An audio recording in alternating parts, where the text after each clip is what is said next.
and welcome to the 2024-25 APOP Capstone team. Sponsored by the Air Force Research Laboratory, our prompt this year was to create a variable area nozzle that will compete with universities across the nation. My job specifically was to test and maintain the JetCat P100 RX engine while also making an actuation system for a 4-blade nozzle. The team wanted to focus on a complex design, the 12-blade design, and a simple design, the 4-blade design, and compare thrust results. We conducted extensive CFD analysis in doing this and developed 12-blade and 4-blade actuation systems. My focus this year was to design the 12-blade and 4-blade assemblies from conceptual all the way to manufacturing. Here is the SolidWorks assembly of the 12-blade, and then here is the 3D printed titanium part that we used in competition. To aid in our design, I conducted a theoretical engine analysis using the JetCat P100 RX parameters.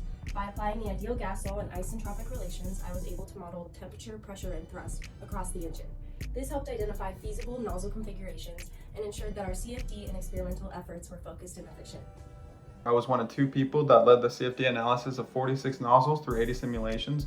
The goal of this CFD analysis was to determine an optimal exit diameter range that had maximum performance while maintaining the highest levels of safety. The data that we gathered was also verified through real-world testing. Mostly in charge of fuel, as well as the actuation method for the 12-blade.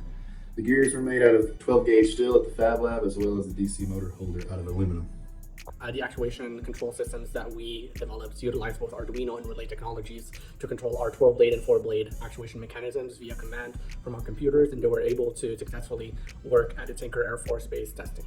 We were able to run repeated tests on the 12-blade with no signs of thermal expansion, as well as establish a thrust range of 2.8 pounds.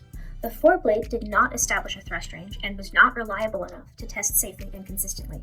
In the competition, we placed 8th out of 19 teams.